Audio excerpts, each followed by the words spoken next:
li may wax ci Sonko dama bëgg bu fekkee ne patriote bi muy woote dëgg la ci moom mu xoolaat doxalinam ak waxan ak ni muy waxee société bi parce que tey dara réerul mbir ne Ablaye Wade opposé na fi ñaata at bi muy jël réew mi yàlla da koo dogal mu jël ko mais nii muy commencé di maanaam di jàjj nit ñi pour ñu génn ci réew mi taal loolu moom franchement su ma sañoon dina xool ni muy waxaatee ak ni muy waxee xale yi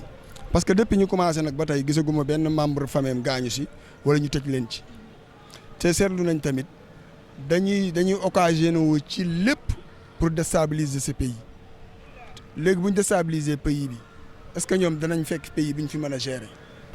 C'est normal parce que d'une part dafa am mbetteel maanaam c'est-à-dire que tey ba nit ñi yéegee projet bi dafa xaw a gaaw ni ñu ko yéegee daal dafa xaw a bett nit ñi peut-être organisation moo amul.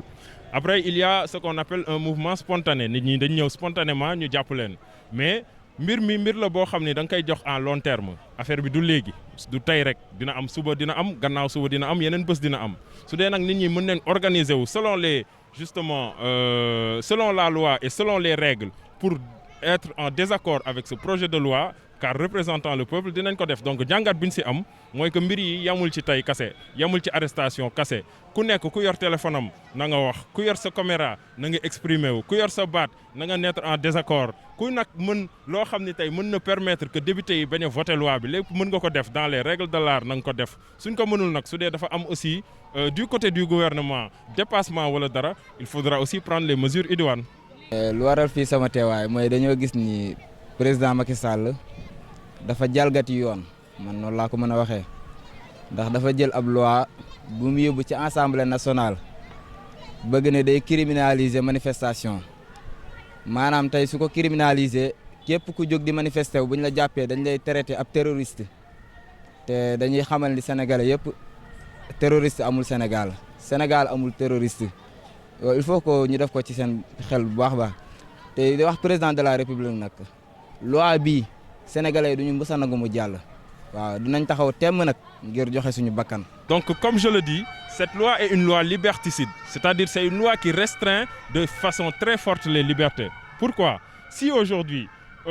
vous voulez manifester et que l'on assimile cette manifestation à du terrorisme, la liberté d'expression est carrément bafouée. Si aujourd'hui le gouvernement, parce que vous parlez sur Internet, a le droit de venir chez vous et vous demander pourquoi avoir publié ça, la liberté est bafouée. Si aujourd'hui le procureur peut se permettre sur un soupçon, c'est-à-dire tey ndax fël nga benn membre APR, sur un soupçon parce qu'aujourd'hui tu as touché à un membre de l'APR,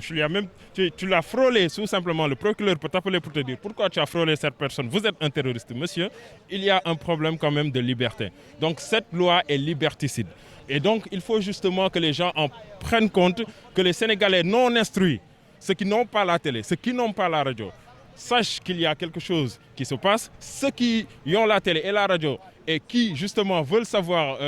l'évolution justement des actions sur le terrain puissent le faire. C'est ce qui fait que justement aujourd'hui nous sommes ici et nous sommes indignés par ces lois à cause du fait qu'elle est liberticide. Non ci la bokk am na loo xamante ne li ñu tëjoon nit ñi la ak xiif beeg métit bi mais li ci ëpp doole mooy nit ñi amuñu woon fitu génn mais tey bu ñu demee ba nga xamante ne suñuy police suñuy gendarmerie suñuy tribunal dañuy dem ba franchi maanaam ba doyadal leen fu mu toll nii xale yu ndaw yi sax buñ gisee policier dootuñ daw dañ leen di tooñ pour daw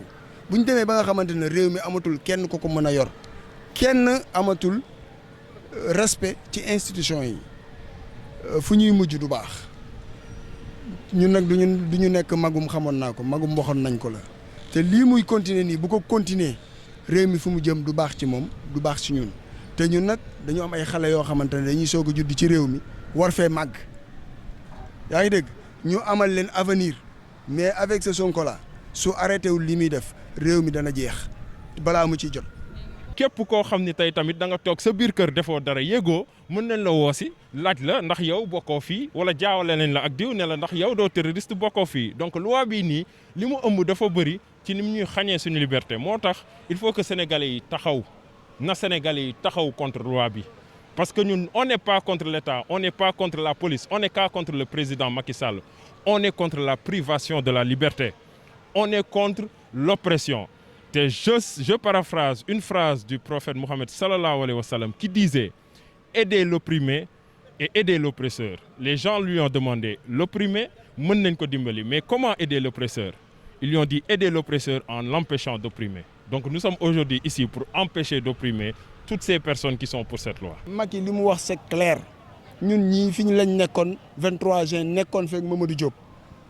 yaa ngi dégg 3e mandat duñ ko nangu man mii di waxee yow moom laa àndal mais 3e mandat duñ ko nangu parce que mënuñoo nangu lee démb ñëw di nangu bañal ko Ablaye Wade di ko nangu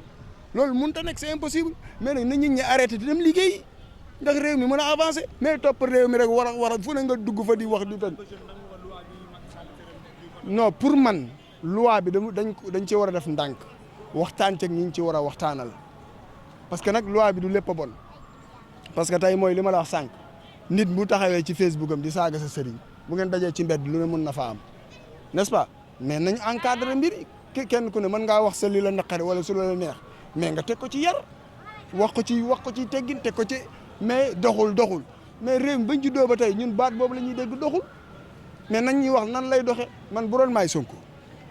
dese naa 2 ans 3 ans damay tëju on ak samay nit xool éducation bi mu ne doxut lan moo tax doxut bu ñëwee lan la koy remplacer nee na dafiy jëlee tubaab yi d'accord ànd nañ ci mais tubaab bi dafa am benn apport bu ñu doon indi ci Sénégal mais tey loolu ñooñu bu ñu demee lan mooy remplacer loolu mais war moom dafa am liggéey Sénégal ki ko war a yor fu mu toll nii yow da ngaa war a tëju xool lan moo war a doxal Sénégal 2024